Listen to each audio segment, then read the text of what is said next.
Vamos a compartir, Mateo, vamos a seguir en Mateo, ya que he estado predicando en relación a que Mateo, ¿cierto?, busca entregar evidencias claras y específicas de que Jesús es el Mesías para los judíos.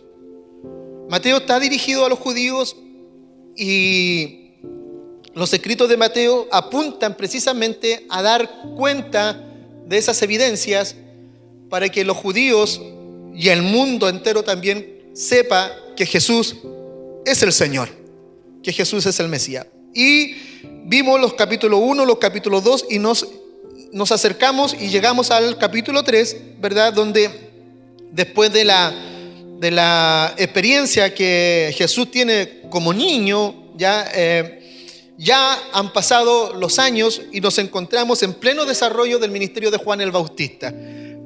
La semana pasada, hice una pequeña introducción a lo que Juan el Bautista en su ministerio, en la amplitud de su ministerio, pero ahora vamos a abordar un aspecto también importante de Juan el Bautista. Ahí está el título de hoy: Juan Bautista, legado de un hombre extraordinario. ¿Ya?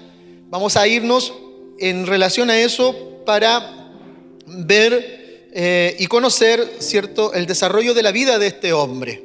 ¿Ya? Un hombre, como bien lo defino, un hombre extraordinario. El texto que vamos a leer es solamente el versículo 1 del capítulo 3. Leemos en el nombre de nuestro Señor Jesús. En aquellos días vino Juan el Bautista predicando en el desierto de Judea. Amén. Oremos un momento. Padre, en el nombre de Jesús, yo le pido en esta mañana que usted nos pueda dirigir y guiar, Señor, en su palabra. Su palabra es bendita, su palabra es eterna, su palabra inspirada siempre es útil para enseñar, para redarguir, para corregir, para instruir en justicia, a fin de que el hombre y la mujer de Dios sean enteramente preparados para toda buena obra. Es por eso, Señor, que es necesario que yo mengüe y que tú crezcas, Señor, por amor de ti mismo, por amor de tu iglesia. Enséñanos, oh Jehová, tus caminos, y por medio del evangelio, Señor, enséñanos a hacer, Señor, como tú quieres que seamos. Amado Dios, que tu palabra corra y que tu nombre sea glorificado en medio de la congregación en esta mañana.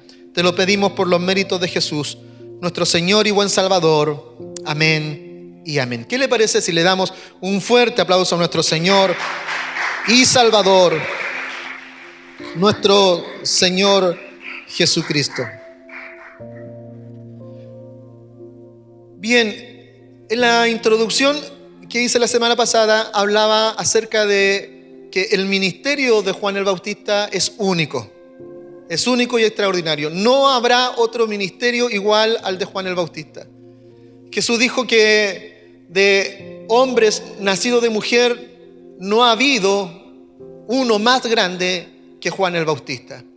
Jesús, nuestro Dios encarnado, Emmanuel, Dios con nosotros, ha dicho de Juan el Bautista que es el más grande de todos los hombres nacidos de mujer.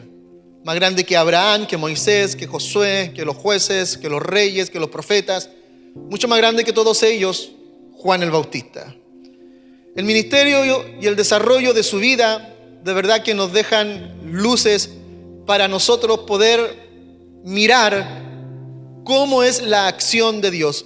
Y cómo Dios, que es dueño de los tiempos, que es dueño de la historia, dueño de los propósitos, dueño de su voluntad buena, agradable y perfecta, actúa siempre para bien de todos nosotros. Dios no busca el mal de los hombres, Dios busca el bien. Y hoy quisiera, bajo este título, Juan Bautista, legado de un hombre extraordinario, ver este aspecto de hombre. En otra oportunidad vamos a ver su mensaje, su estilo de vida y finalizar con su ministerio. Pero hoy vamos a ver este aspecto solamente como hombre. El texto dice en aquellos días. Ya lo vamos a dejar ahí para que usted vaya tomando. Vamos a ir desarrollando por palabras este este texto, en aquellos días. Y la expresión en aquellos días sirve ya para definir la transición que hay desde el capítulo 1, capítulo 2 de Mateo al capítulo 3. Si nosotros leemos con sentido literario el capítulo 1 y el capítulo 2, terminado el capítulo 2 y partido el capítulo 3, tenemos un tiempo ya que no está contado. Jesús recién ha llegado a Nazaret a vivir con José y María, y en el capítulo 3 aparece Juan el Bautista 30 años después. El lapsus, la historia que no se cuenta ahí, tiene este sentido. Termina el capítulo 2 y parte el capítulo 3 muchos años después. Ya quienes escribieron no nos dan cuenta de lo que ha sucedido durante esos 30 y tantos años. Por lo tanto, en aquellos días, la expresión en aquellos días sirve, es una frase literal común que indicaba el tiempo general en que estaban ocurriendo los acontecimientos. Ya en aquellos días era como decir, ahora en este tiempo está sucediendo esto. Habían transcurrido casi 30 años entre que el José, María y el niño habían ido a vivir a Nazaret. Y ahora 30 años después vemos cómo comienza a desarrollarse no solo el ministerio de Jesús, sino el ministerio de Juan el Bautista, que es el que viene como precursor de Cristo. Para saber qué sucede en ese lapso, Lucas nos da algunas pautas de lo que sucede entre el capítulo 2 y el capítulo 3 de Mateo. Vamos a leer Lucas capítulo 2, versículos 39 al 52. Allí nosotros podemos ver un poco qué es lo que sucede en ese lapsus de tiempo. Lucas capítulo 2, versículos 39 al 52. Dice: después de haber cumplido con todo lo prescrito en la ley del Señor, volvieron a Galilea, a su ciudad de Nazaret. Y el niño crecía y se fortalecía y se llenaba de sabiduría, y la gracia de Dios estaba sobre él. Iban sus padres todos los años a Jerusalén a la fiesta de la Pascua. Y cuando tuvo 12 años subieron a Jerusalén conforme a la costumbre de la fiesta. Al regresar ellos, acabada la fiesta, se quedó el niño Jesús en Jerusalén, sin que lo supieran José y su madre. Y pensando que estaba entre la compañía, anduvieron camino de un día y le buscaban entre los parientes y los conocidos. Pero como no le hallaron, volvieron a Jerusalén buscándole. Y aconteció que 3 días después le hallaron en el templo sentado en medio de los doctores de la ley, oyéndoles y preguntándoles. Y todos los que le oían se maravillaban de su inteligencia y de sus respuestas. Cuando le vieron, se sorprendieron, y le dijo su madre: hijo, ¿por qué nos has hecho así? He aquí tu padre y yo te buscamos con angustia. Entonces él le dijo: ¿por qué me buscabais? ¿No sabíais que en los negocios de mi padre me es necesario estar? Mas ellos no entendieron las palabras que les habló. Y descendió con ellos y volvió a Nazaret y estaba sujeto a ellos. Y su madre guardaba todas estas cosas en su corazón. Y Jesús crecía en sabiduría y en estatura y en gracia para con Dios y para con los hombres. Amén. Ahí tenemos una historia contada entre el capítulo 2 y el capítulo 3 de Mateo, de cómo Jesús, ¿cierto? Ya a los 12 años mostraba lo que Él era. Porque no podemos olvidarnos de la divinidad de Jesús. No podemos dejar de lado que Jesús es Dios, es Emmanuel habitando en medio de nosotros. Amén. Por lo tanto, cuando Él está ahí en el templo y los doctores de la ley le están escuchando y la gente se está quedando maravillada con Él, con este niño de 12 años que tiene un desarrollo espectacular en su mente y hablando cosas acerca de la ley, de la Torá, de Dios, es porque simplemente Él es Dios. Él es el Señor. Amén. Pero respecto de Juan no se cuenta, no tenemos ningún otro relato, solo aparece aquí. ¿Y qué es lo que podemos decir de Juan? Que Juan era un hombre judío común en los tiempos del Nuevo Testamento. La definición bautista o el que bautiza, era como un epíteto que se le dio porque bautizaba, y bautizar era una actividad importante dentro del ministerio de Juan el Bautista. Ya se le menciona por lo que él hace, Juan el Bautista. Si hubiese sido un herrero, se le hubiera dicho Juan el herrero o Juan el carpintero. Pero su vida estaba marcada por lo que él hacía, bautizaba a las personas, y se define como Juan el Bautista. Tanto el padre como la madre de Juan, mire, no son cualquier persona.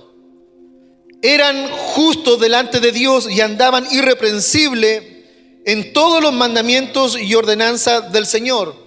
Ya Elizabeth, ya, y el padre de Juan, ¿cierto? Era un hombre y eran una mujer justos delante de Dios. Ya Dios puso su mirada en ellos de una manera especial, pero no tenían hijos. Ya Zacarías y Elizabeth no tenían hijos. Es una historia como parecida a la historia de Sara, ya antes que Isaac fuera concebido. Elizabeth, la madre de Juan el Bautista, estaba más allá de los años normales de la fertilidad. Estaba ya pasados sus años, ya era una persona de mucha edad. Cuando el Señor vino a Zacarías y le prometió que ella iba a tener un hijo. Hay un paralelo muy especial, se los quiero compartir. Si tiene su Biblia ahí, por favor, busque Lucas capítulo 1. Nuevamente, el Evangelio de Lucas capítulo 1, versículos 6 y 7.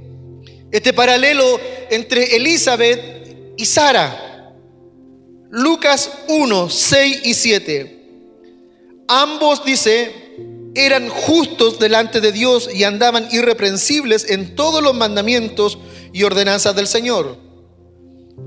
Pero no tenían hijos porque Elizabeth era estéril y ambos eran ya de edad avanzada. Zacarías y Elizabeth eran de edad avanzada antes que Juan Bautista fuera concebido. ¿Cuál es el paralelo? Génesis 17, 17. Génesis capítulo 17, versículo 17. Entonces Abraham se postró sobre su rostro y se rió y dijo en su corazón: a hombre de 100 años ha de nacer hijo, y Sara ya de 90 años ha de concebir. Hay un paralelo especial, hay un asunto en común, una historia en común que se desarrolla. Los judíos que leen el Evangelio deben relacionar esto y deben estar pensando, bueno, así como Dios le permitió a Sara, le permitió a Abraham, nuestro padre espiritual, nuestro padre de la fe, de la misma manera le ha permitido ahora a Zacarías y a Elizabeth tener un hijo, porque para Dios no hay nada imposible, amén. Para Dios no hay nada imposible. El asunto es que un día Zacarías, realizando su función sacerdotal en el templo, Lucas 1:11 dice que se le apareció un ángel del Señor puesto en pie a la derecha del altar del incienso. Un ángel se le apareció a Zacarías, al padre de Juan Bautista.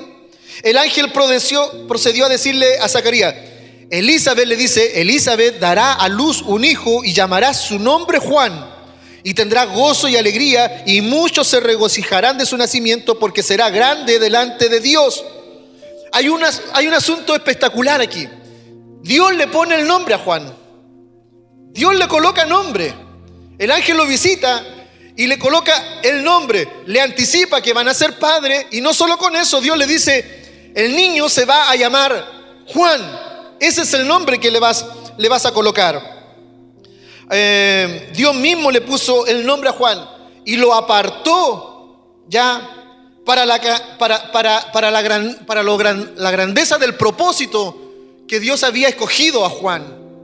Desde pequeño, desde antes que se formara, ya con su madre, con su padre, la experiencia de su madre, la experiencia de su padre, Juan ya venía preparado para cumplir una función, para cumplir un llamado especial. Antes que te formases en el vientre de tu madre, te conocí y te di por profeta a las naciones. ¿Recuerda ese texto de Jeremías? Amén. Que Dios es bueno, que Dios nos ha mirado quizás antes que nosotros mismos nos hubiésemos formado en el vientre de nuestra madre. Dios tenía un plan y un propósito para nosotros. Yo creo en eso. ¿Cuántos más creen en eso? Que Dios es bueno, que Dios es fiel, que Dios se anticipa a los tiempos, porque Dios es el dueño de los tiempos. Dios le pone el nombre. Juan, de acuerdo a Lucas 1, 15, 16, sería lleno del Espíritu Santo, aún desde el vientre de su madre, y haría que muchos de los hijos de Israel se convirtieran al Señor, que muchos se convirtieran a la presencia del Señor. Pues Dios tenía un propósito para Juan, lo manifestó, lo reveló en toda su concepción, y lo trae a este mundo para cumplir un propósito glorioso delante de Él. Lo más maravilloso de todo esto es que Juan iría delante del Señor con el espíritu y el poder de Elías para preparar al Señor un pueblo dispuesto. Ya no es cualquier persona, no es cualquier asunto. Estamos delante de un propósito eterno.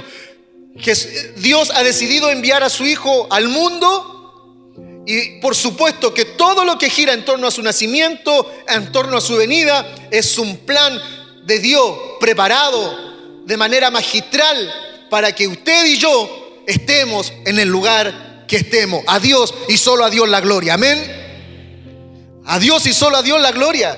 Es que tenemos que ir poniendo en nuestra mente la magnitud de lo que Dios ha hecho. Yo contemplo la creación, lo personal, contemplo la creación, contemplo cómo Dios ha sido bueno y diseñó todas las cosas y creó todas las cosas para beneficio propio del hombre. Y que ha sido bueno Dios, ha sido bueno, ¿verdad? Él hace nacer el sol sobre justos y pecadores. Él da la lluvia temprana, la tardía, en su tiempo, para todos los hombres de la tierra. En eso no hay acepción de persona. Cualquier hombre, rico o pobre, puede disfrutar de una playa, puede disfrutar un río, puede alegrarse bajo la lluvia, puede disfrutar el sol. Cualquier hombre en esta tierra, su pacto en la creación fue para con toda la humanidad, y Dios ha sido fiel. Él no le quita el oxígeno a nadie, no le impide a nadie disfrutar la naturaleza, no le impide a nadie contemplarlo. Ese es un pacto eterno y glorioso de parte de Dios. Y es majestuoso, es maravilloso. Pero más allá de todo lo que Dios ha creado, para mí en lo personal, mucho más grande es el propósito que Dios haya decidido enviar a su Hijo Jesús, humanizarse, hacerse hombre para salvarnos, redimirnos y perdonarnos nuestros pecados. Creo que esa es la mayor grandeza que Dios ha hecho con el hombre. Porque de tal manera amó Dios a este mundo, que ha dado a su Hijo unigénito, para que todo aquel que en Él cree no se pierda, mas tenga vida eterna. Creo que ese es el mayor plan, la mayor creación, la mayor virtud que Dios nos ha dado. Gloria al eterno Dios, gloria a Jesús, gloria al Espíritu Santo por todo lo que Él ha hecho con nosotros. Por lo tanto, la venida de Jesús está anticipada, está marcada. Los hechos, los sucesos, el precursor, el que viene delante, también ha sido escogido por Dios, llamado por Dios, preparado por Dios para preparar el camino del Señor. Juan iría delante de Jesús entonces con el espíritu y el poder de Elías. El mismo padre de Juan diría ahí en Lucas, los versículos 67 al 76, que Juan sería lleno del Espíritu Santo. Zacarías declaró que su hijo, profeta del Altísimo, sería llamado porque iría delante de la presencia del Señor para preparar los caminos del Señor.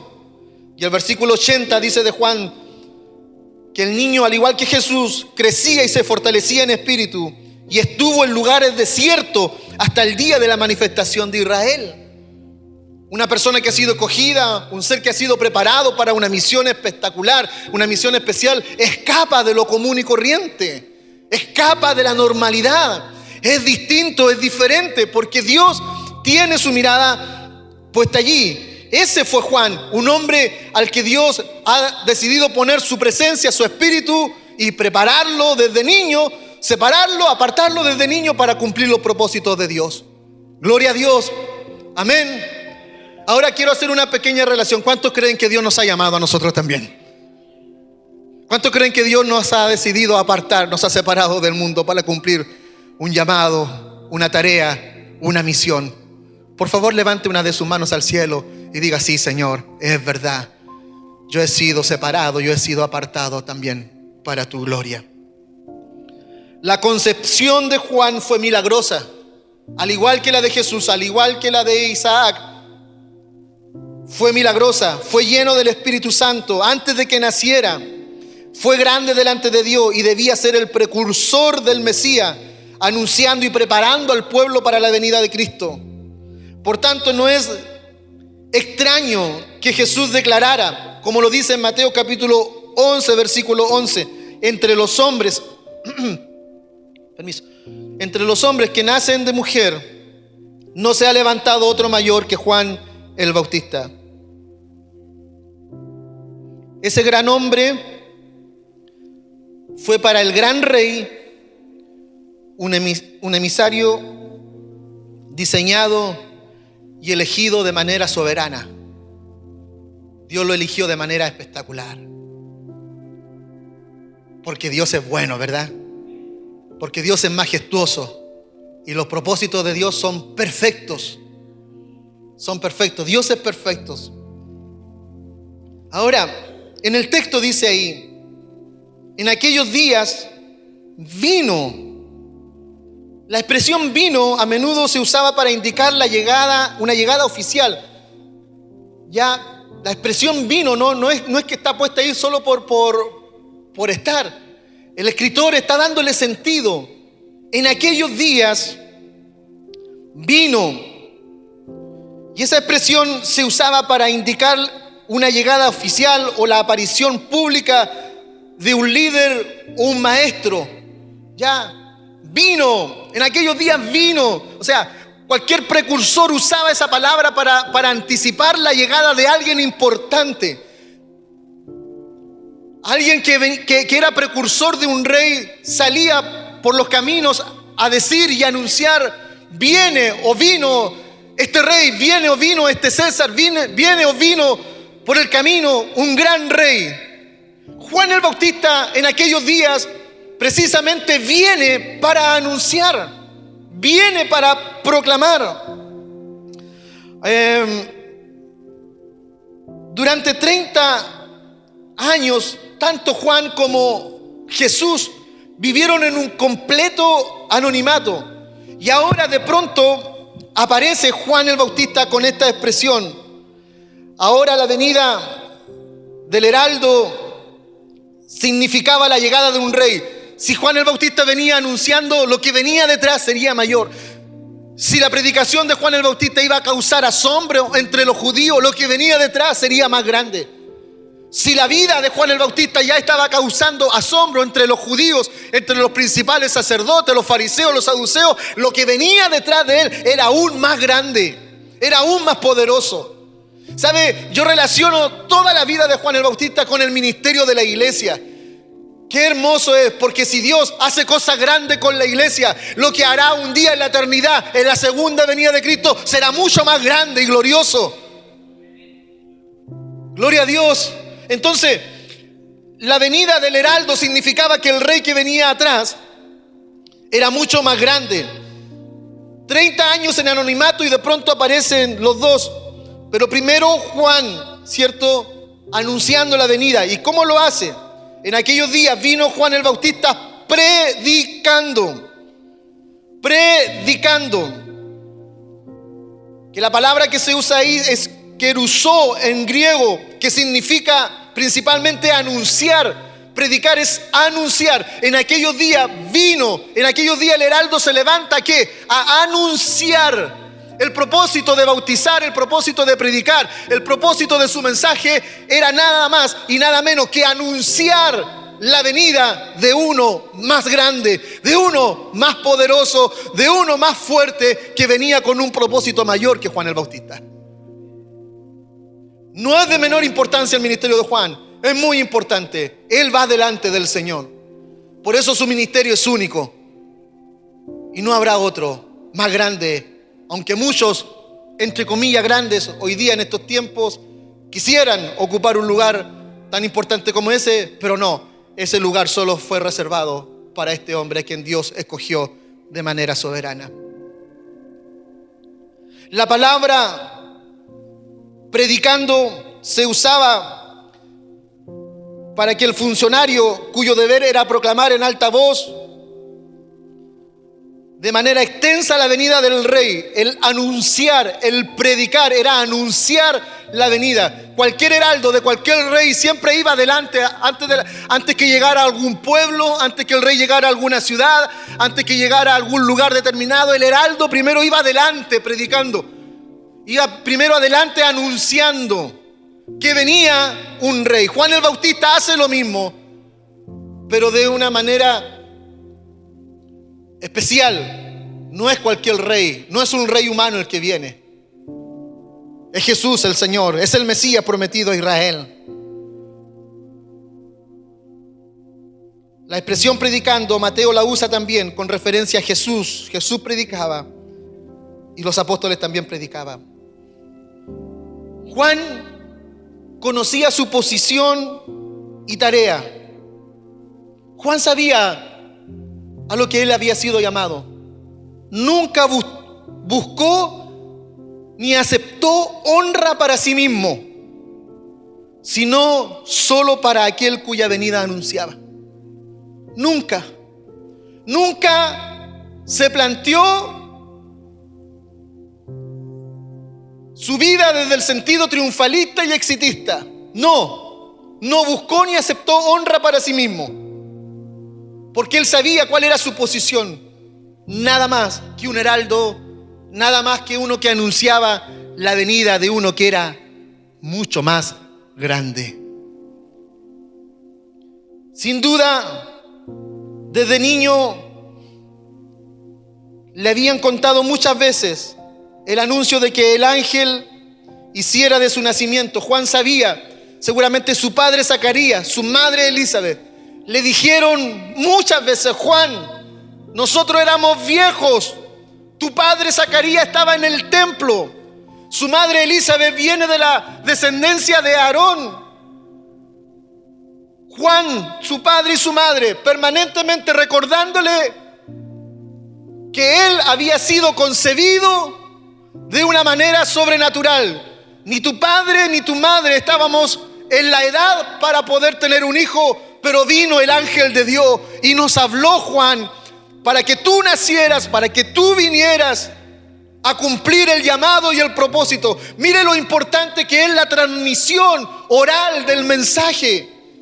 Juan no recibió un escrito. Los padres Zacarías ni Elizabeth no le estaban pasando un libro todos los días, pero a través de sus labios y de su boca le estaban recordando todos los santos días que él había nacido y había venido para cumplir una misión especial. Aleluya, gloria a Dios. La importancia de transmitir la palabra, la importancia de transmitir el mensaje. Yo les doy un consejo a la iglesia del Señor: no dejemos de hablar de lo grandioso que el Señor ha hecho con nosotros. No dejemos de mencionarle a nuestros hijos que ellos son escogidos de Dios, llamados de Dios. No dejemos de decirle al mundo lo que Dios ha hecho con nosotros, que Dios nos llamó, que Dios nos escogió y que Dios nos está preparando para algo aún más glorioso que esto que estamos viviendo aquí. Juan conocía su posición y su tarea, su propósito. Nunca dudó ni trató de sacar reconocimiento o provecho personal. Nunca lo hizo de esa manera. Cuando vinieron los sacerdotes y levitas, Juan, en el Evangelio de Juan, capítulo 1, versículos 19 y 20, vinieron los sacerdotes y levitas desde Jerusalén a preguntarle directamente a Juan ¿quién era él? Juan dice: yo no soy el Cristo, yo no soy Elías, yo no soy el profeta, yo simplemente soy la voz de uno que viene detrás de mí. Un sentido de humildad, un sentido de entender cuál es su posición, un sentido de entender cuál es su lugar en el reino, un sentido de saber que lo que le ha correspondido hacer es lo que tiene que hacer, que no va a ir más allá de lo que le está permitido. Y eso nos ayuda a entender también nosotros en el reino cuáles son nuestras tareas, nuestras funciones. Iglesia del Señor, al igual que Juan el Bautista, somos heraldos del Señor, somos anunciadores de su venida. Pero no tengamos, como dice el apóstol Pablo, un concepto mayor del que nos corresponde tener. El sentido de humildad tiene que estar presente en la vida del creyente, en la vida del cristiano. Juan le responde a los principales sacerdotes levitas y le dice: yo no soy el Cristo. También negó ser el Elías y negó ser el profeta. Solamente reveló, dice: yo soy la voz de uno que clama en el desierto. Enderezar el camino del Señor, le dice, como dijo el profeta Isaías. Cuando le preguntan los sacerdotes a Juan si él era Elías, la pregunta acerca de Elías presenta una verdad importante para los judíos. Recordemos que Mateo está escrito ¿para quién? Para los judíos. Y cuando los judíos comienzan a leer el Evangelio, ellos deben entender que, como dice el primer capítulo, la genealogía de Jesús, descendiente de la línea directa de David, concebido por obra y gracia del Espíritu Santo, perseguido desde niño, con diferentes estaciones. De Egipto llamé a mi hijo para que se cumpliera la palabra del profeta Osea. Belén, Efrata, Ramá, voz de llanto, de quebranto, todo aquello se cumplió en la persona de Cristo. Y ahora, con Juan el Bautista, está surgiendo y resurgiendo una evidencia que también debe dar cuenta de quién es este hombre que viene aquí. La pregunta acerca de si él era Elías es una verdad importante.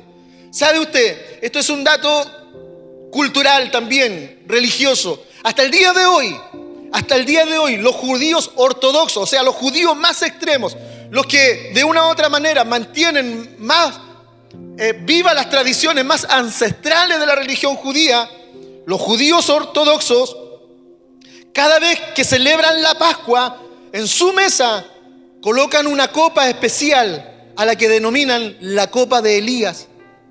Porque todavía están esperando a ese Elías. Aún, es más, en la circuncisión de los bebés judíos, cada vez que hay una ceremonia ortodoxa judía, siempre se prepara una silla especial a la que se le denomina la silla de Elías. Porque el judaísmo todavía está esperando que venga ese Elías. La expectativa de que si Elías viniera y se sentara en la silla o bebiera la copa, eso indicaba en algún momento de la historia que el día que viniera alguien y tomara la copa o se sentara en la silla, la venida del Mesías sería inminente. El tema está que los judíos no lograron entender que Jesús ya vino y que Elías también vino. Es Elías en el sentido espiritual, porque Elías no resucitó. Es simplemente la manifestación, es la forma de mencionarlo, la forma de decir que vendría alguien que anunciaría. Pero él realmente fue el Elías que el profeta Malaquías predijo que vendría en su sentido espiritual más profundo. Sí, era. Lucas 1:17 confirma aquella afirmación cuando dice: irá delante de él. Lucas 1:17, irá delante de él. ¿Quién? Juan irá delante de él. ¿De quién? Del Mesías, con el espíritu y el poder de Elías, con la autoridad, con la gracia, con la unción. Juan ha asumido aquello. Él irá delante del Mesías con el poder y el espíritu de Elías. Cuando Jesús también lo manifiesta y le dice a los judíos, después de que Juan el Bautista fuera encarcelado y asesinado, Mateo 17, versículos 11 al 13, a la verdad, Elías viene primero y restaurará todas las cosas, dice Jesús. Mas os digo, dice el texto, que Elías ya vino y no le conocieron. Le dice a los judíos: ustedes no conocieron a este Elías que vino, sino que hicieron con él todo lo que quisieron. Entonces los discípulos comprendieron que le había hablado de Juan el Bautista. Los judíos quedaron ciegos frente a todo esto. Mateo 11:14, Jesús les explica y les dice: si queréis recibirlo, él, Juan el Bautista, el que está muerto y decapitado, es aquel Elías que había de venir. El que proclamaba, el que anunciaba la venida de Jesús, había venido. Y así como el precursor, el que iba adelante, fue rechazado, también fue rechazado el rey al que él anunciaba. Juan fue decapitado, Jesús fue crucificado. Bendito sea Dios. Porque las misiones de Jesús tienen precios altos muchas veces. Pero ¿sabe qué? Yo creo mucho que esta vida es pasajera. No tengo la menor duda de aquello. Pero creo fielmente que hay una eternidad mucho mejor y reservada para quienes hemos creído, para quienes hemos aceptado. Hermano querido, por eso te digo, el ministerio de Juan terminó en una decapitación, el ministerio de Jesús terminó en una cruz, el ministerio de los apóstoles terminó en una muerte trágica, horrenda. Los primeros creyentes terminaron trágicamente sus vidas. Pero el cielo es mucho mejor que esta tierra, hermanos queridos. La eternidad es mucho mejor que esta tierra. Aleluya. No sé si lo crees o no. Pero sigamos adelante en lo que Dios ha dispuesto que hagamos. Quizás tu vida, tu llamado, mi vida, mi llamado no son tan grandes como lo fue el ministerio de Juan el Bautista. Para al igual que Juan el Bautista, somos hombres, somos mujeres que estamos aquí. Y aunque nuestra misión sea así de pequeñita, aunque tu llamado sea así de pequeñito, Eduardo, no importa. Si a lo mejor tu misión va a ser simplemente seguirle predicando a tu familia, seguirle predicando a tus amigos, eso ya te determina como un servidor en el reino de Dios. Aleluya. Aunque consideres que tu ministerio es pequeño, Eduardo, o simplemente todavía estás en el bajo y tratando de hacerlo mejor, eso es lo que te llamó a hacer el Señor. Hazlo con pasión, con amor, con entrega, con entusiasmo, con devoción, con compromiso. Todo lo que nos haya llamado a hacer el Señor, hagámoslo con amor. Aunque nuestros días terminen grises o oscuros, no importa. No importa cuál vaya a ser el final de nuestros días aquí. Como les compartía la semana pasada respecto de mis hijos, yo prefiero que mueran a manos del... Cuando hablábamos de Siria, de Turquía, de Irak, que mueran en la misión antes que mueran en un accidente, en una muerte sin sentido. Que mueran en las manos del Señor y nosotros todos también.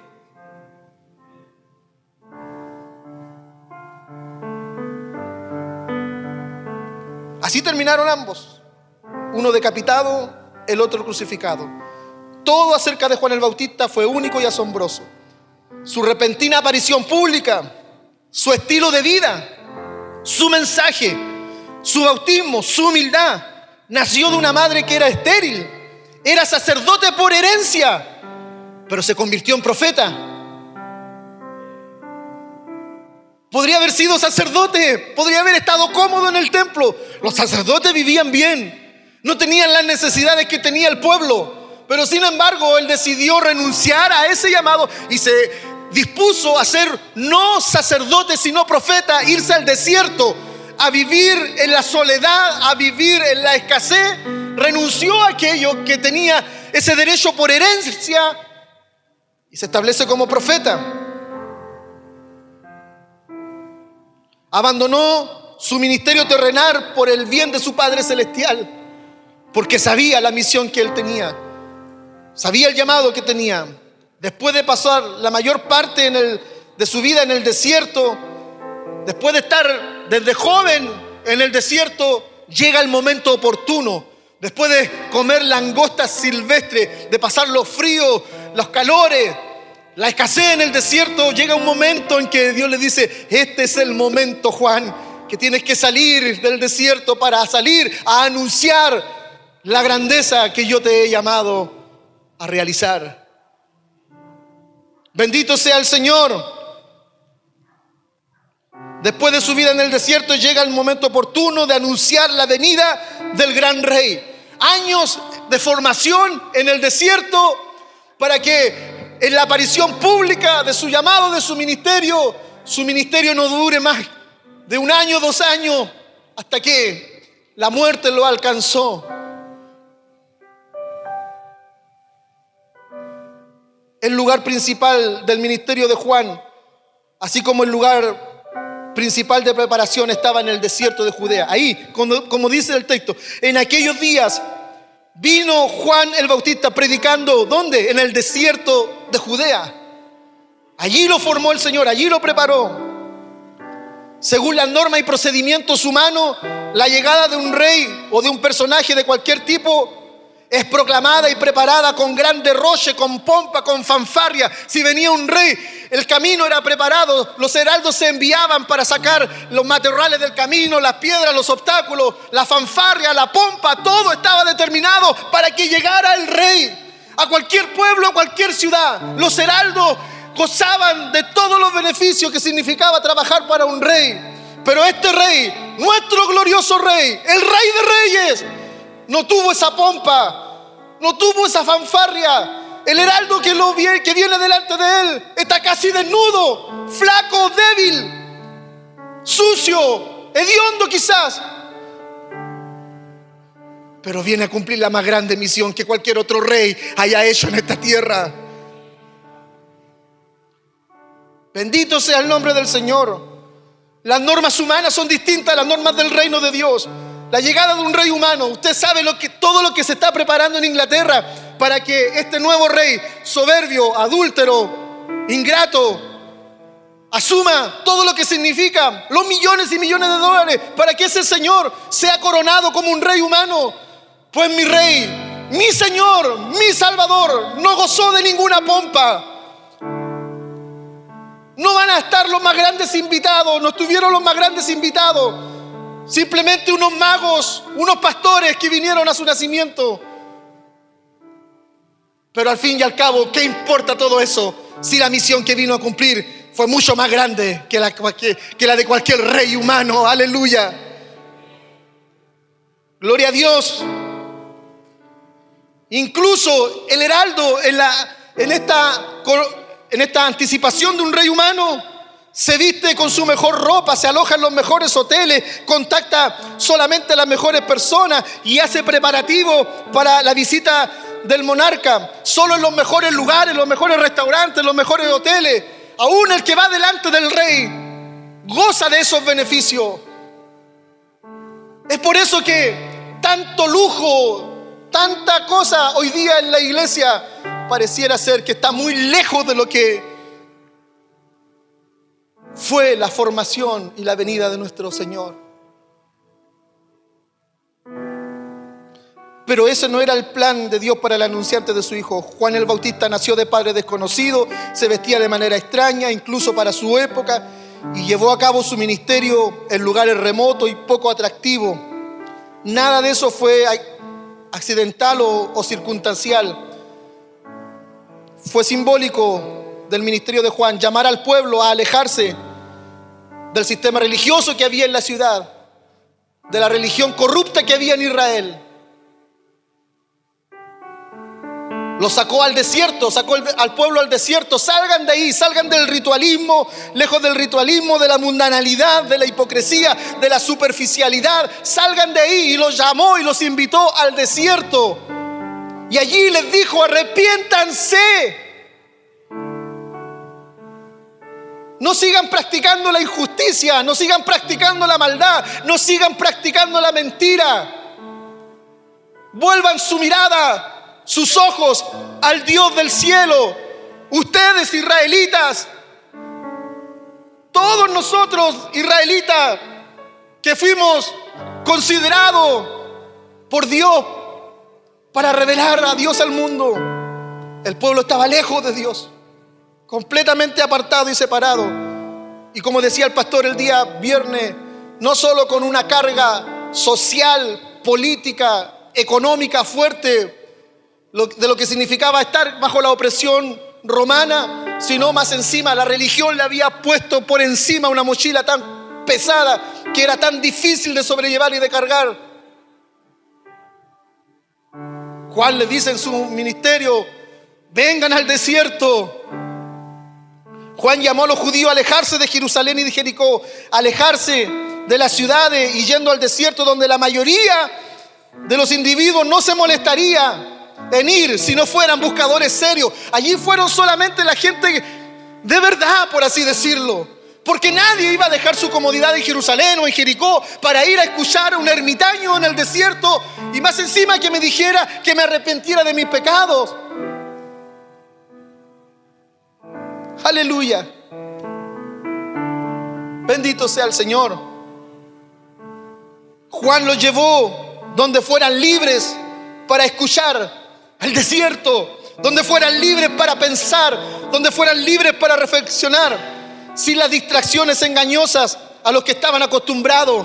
Es por eso que en cierta medida el Señor permite la iglesia, la comunión de la iglesia, un lugar donde nosotros podamos de una u otra manera salir de la vida común y corriente y venir aquí a pensar, a reflexionar, a meditar cuán grandes cosas Dios ha hecho con nosotros.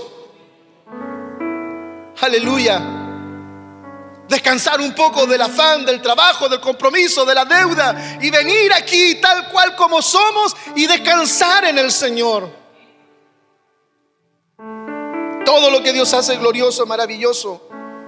En un lugar al parecer tan desolado, allí en el desierto, los judíos comenzaron a ver la grandeza de este hombre de Dios. Pero no solo a ver la grandeza de Juan, sino comenzar a contemplar ya la grandeza de aquel que venía detrás de él. Aleluya. Toda la vida, llamado y ministerio de este hombre es otra evidencia más de que Jesús era el Mesías prometido a Israel. Finalizo con esto, con estas implicaciones, efectos y aplicaciones prácticas para nosotros hoy. De todo esto que hemos dicho de Juan el Bautista, solamente en este aspecto como hombre.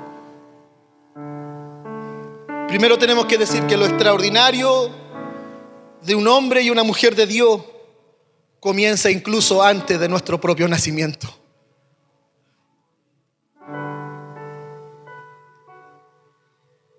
No sé cuál habrán sido las dificultades que tu padre, tu madre habrán tenido respecto de tu propia vida, respecto a cuando ya estabas en el vientre de tu madre. Pero lo cierto es que antes que naciéramos, Dios ya era extraordinario con nosotros. Y fue extraordinario. Él nos cuidó en el vientre de nuestra madre. Él decidió sostenernos en el vientre de nuestra madre, cuidarnos allí. Quizás enfermamos, quizás nuestra madre caminó con dolor, no lo sabemos. Solo la madre podría dar testimonio de eso. Pero lo cierto es que desde allí Dios ya estuvo con nosotros. Yo no sé si tú puedes decir amén a eso. Pero desde ya para otro puede haber sido difícil. O quizás podrías haber sido el hijo no deseado, no lo sé. O podrías haber sido concebido en un momento difícil de la vida de alguien, no lo sé. Lo cierto es que Dios nos permitió la vida. Lo cierto es que Dios nos permitió nacer. Lo cierto es que Dios nos permitió este tiempo, estos años. Y aunque Pablito a lo mejor has tardado un par de años en llegar a la presencia de Dios, lo bueno es que llegaste. Lo bueno es que viniste. Porque antes que te formaras en el vientre de tu madre, el Señor ya te conocía. Aunque nunca habrá otro como Juan el Bautista nacido de mujer. Esa es una verdad. Nunca habrá otro. Tú y yo hemos nacido de nuevo y del Espíritu para anunciar la segunda venida del Mesías. Aleluya. Esto es lo maravilloso. No hay otro más grande como Juan el Bautista.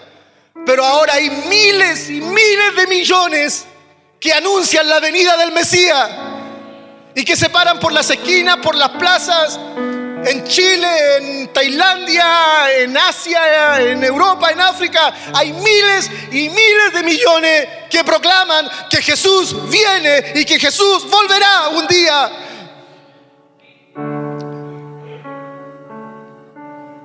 Juan no se resistió a su llamado, lo abrazó desde joven, con todo lo que implicaba. Juan abrazó el llamado con todo lo que eso significaba. Lejos, solo y en el desierto. Aleluya. Es que abrazar el llamado de Dios tiene implicaciones, tiene decisiones, tiene momentos.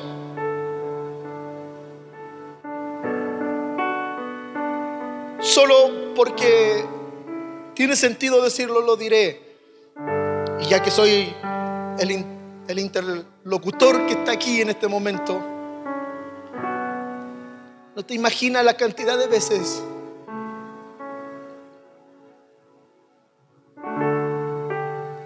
que he llorado a solas con el Señor. Porque a veces es difícil, muy difícil. Pero cuando uno abraza el llamado, como lo abrazó Juan, tiene que estar dispuesto,